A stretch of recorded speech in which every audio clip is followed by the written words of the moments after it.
in kind of must-win territory at the moment, aren't you? How do you back the girls to go tomorrow night?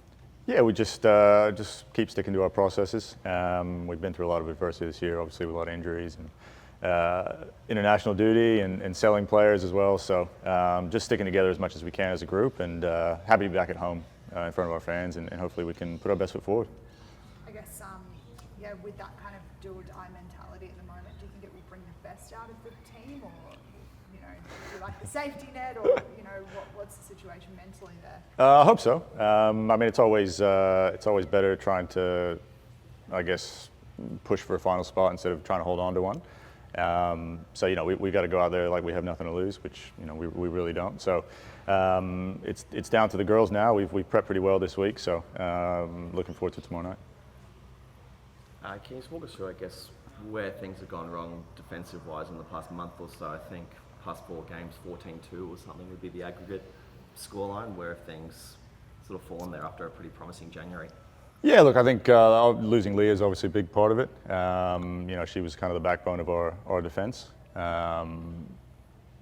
Congested fixture schedule as well. I think we had like 11 or 12 games in a 6-week period or something like that. So, and then momentum's a funny thing, and losing games is sometimes it gets you on that kind of roll, and confidence goes down, and then you start losing another few players to international duty and stuff like that. It makes it very challenging, trying to come up with different combinations and different structures to try and stem the tide. But we've had enough time now to kind of regroup. So yeah, a couple games at home are must-win games, and we're treating every game like a final from now on. Were you sensing a bit of fatigue in the group after that real? Oh, absolutely, absolutely. I think we went up 2-0 against Melbourne City away, and from about the 30th minute in that game, it's been you can definitely tell that there was definitely some fatigue, and those last 3 games before the break, were really sort of telling, and it was pretty obvious to me that a lot of these girls had to play 90 minutes week in, week out,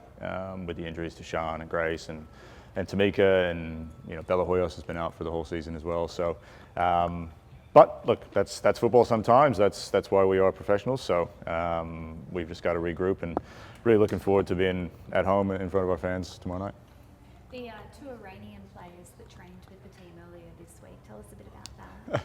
Yeah, it's football's a beautiful game. Has the ability to bring a bit of happiness in some dark situations to a lot of people. Doesn't have to be in a time like this, but even in normal life, a lot of supporters of clubs, they work really hard for their money, and football on the weekend gives them a release. But in this case, it was a privilege for us to open our doors and put a smile on the 2 girls' faces. So I think it's the first time they had laughed in a week, they said. So it was really a no-brainer for us. We just opened the doors and come train and enjoy yourself. And to be fair, they didn't put a foot wrong. They were they fit into the group really well. So, but yeah, it's about sometimes it's bigger than the game of football. And I think last week was definitely definitely that case. What did it do for your group? You say it's helping them, but it's a bit of a tough time in the season, as you know. What did it do for your group? Yeah, we mentioned it. I think the next day I spoke to the girls about it. Like how lucky are we to show up every day and not have to worry about stuff like that. And we kind of owe it to, not to them, but we kind of owe it to ourselves to make sure we give everything we can and try all we can tomorrow night to make sure we get a result and make something special happen this year. Because it's funny in life, you never know when things are going to be taken away. And so yeah, that was the message from me around the 2 girls coming in. Do you know how those 2 players are going? And I guess, did you guys have much of a chance to speak to them about how they're feeling being away from home and their families and now their team as well?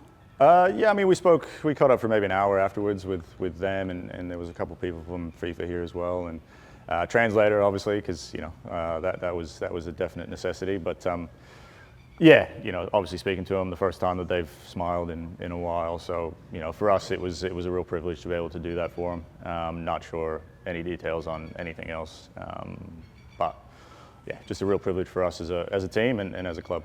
Depending on how it unfolds for them, is there the prospect of them being Raw members for the long term, or is it too early to say at this point? Yeah, way too early. I mean, we obviously, the squad's full for this year in terms of visa players, so it was just an opportunity for them to come down, and they're still welcome anytime to come down and join in and just forget about things for an hour and a half, which they were able to do. So hopefully we could give them a small slice of happiness in the midst of a pretty dark time for them. Not here at the moment, but do you expect them to come as fans to home games? Yeah, it would be nice. We're always looking for as many fans as we can get.